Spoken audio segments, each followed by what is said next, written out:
Hello everyone and welcome to 90 days target series for CPU. आज day 62 है, 5 अगस्त 2023 यानी कि सैटरडे के लिए टारगेट है और आज के दिन हमें एक फुल मॉक भी देना है। पर उससे पहले अपने टारगेट को देखते हैं। तो आज पार्टनरशिप पूरा कंप्लीट हो जाएगा। तो बिगिनर्स और एवरेज दोनों को सेम ही टास्क करना है, यानी कि 60+ आपको प्रीवियस ईयर क्वेश्चन सोल्व करने हैं। सबसे पहले सीपीओ के, फिर सीजीएल के। इसमें जो भी क्वेश्चंस डिफिकल्ट आते हैं, जो आपसे गलत हो जाते हैं, वो आपको मार्क जरूर करने हैं, ठीक है, क्योंकि यही गलतियाँ आपको सुधारनी है रिवीजन टाइम में। जो क्वेश्चंस आप गलत कर रहे हो, अगर उनका रिवीजन नहीं करोगे, जो आपको पता नहीं रहेंगे कि ये मेरे क्वेश्चंस गलत हैं, तो आपका स्कोर नहीं बढ़ पाएगा, ठीक है। तो मार्क जरूर करने हैं। T20 अप्रोच के साथ आपको ये क्वेश्चंस प्रैक्टिस करने हैं, यानी कि 20 मिनट का टाइमर सेट करना है, 10 क्वेश्चन करने हैं, फिर 5 मिनट का ब्रेक, फिर दोबारा से यही चीज़ आपको रिपीट करनी है 6 बार। जैसे ही 120 मिनट कंप्लीट होंगी, आपके 60 क्वेश्चंस कंप्लीट हो जाएंगे विदाउट डिस्ट्रैक्शन, ठीक है। अब बात करते हैं इंग्लिश की। तो इंग्लिश ग्रामर में आपको सेंटेंस इंप्रूवमेंट के 70+ क्वेश्चंस करने, जैसे आपने कल करे थे। पिनेकल या किरण कोई भी एक बुक यूज़ कर सकते हो, 2018 से 2023 तक के ही करने हैं और इसमें भी आपको मार्क करने हैं, ठीक है। जो भी क्वेश्चंस, जो भी एरर, जो भी सेंटेंस इंप्रूवमेंट गलत होते हैं इंग्लिश में, वो आपको मार्क जरूर करने हैं, क्योंकि रिवीजन टाइम में वही चीज़ आपको बार बार पढ़नी है जो आपसे गलत होती है, ठीक है। वो कैब में आपको मार्क, ईडियम, फ्रेज रिवाइज करने हैं, फिर इसके बाद साइन ऑफ रिवाइज करेंगे। अब रीडिंग कॉम्प्रिहेंशन में क्या करना है? रीडिंग कॉम्प्रिहेंशन में आपको सिर्फ एक आर्टिकल रीड करना है इंग्लिश माध्यम टेलीग्राम चैनल से। फिर इसके बाद जितने भी PDF में क्वेश्चन है वो आपको प्रैक्टिस करने हैं।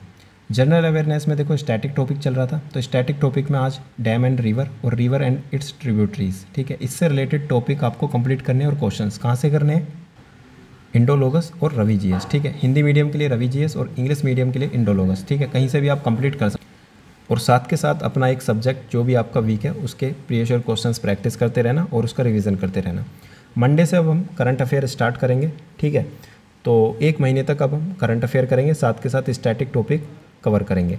इसके अलावा जितने भी सब्जेक्टिव चैप्टर्स हैं और इनके क्वेश्चंस हैं, यानी कि जैसे पॉलिटी हुआ, जियोग्राफी, हिस्ट्री और साइंस, इन सभी के आपको previous year questions free time में जितने भी अभी तक हम कर चुके हैं, ठीक है, वही जो मार्क क्वेश्चंस हैं और नोट्स हैं वो आपको खुद से रिवाइज करने पड़ेंगे। अब हमारा टारगेट क्या रहेगा? अब हमारा टारगेट रहेगा कि स्टैटिक और करंट अफेयर, ठीक है। लास्ट के मंथ में अब हमें करंट अफेयर और स्टैटिक टॉपिक पूरे कंप्लीट करने हैं और अच्छे से कंप्लीट करते रहना, ठीक है। कोई भी टॉपिक मत छोड़ना। करंट अफेयर करने का क्या तरीका है, बेस्ट तरीका क्या होगा, किस तरीके से करने हैं, ठीक है।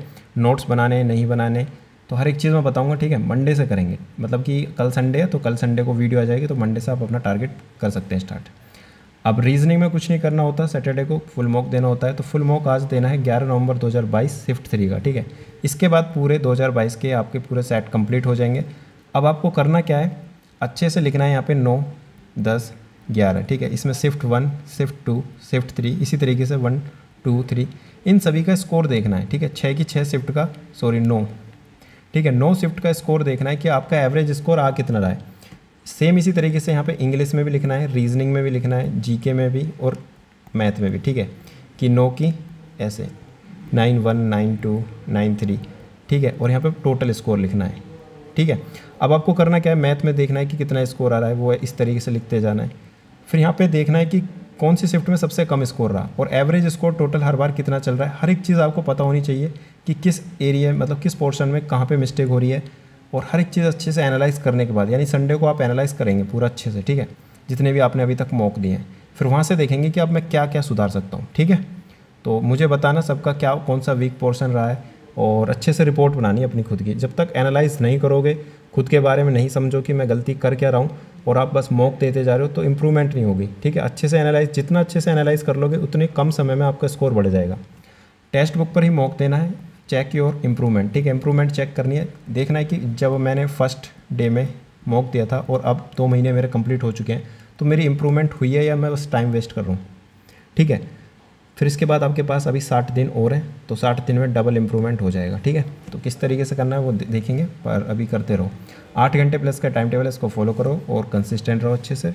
And thank you so much.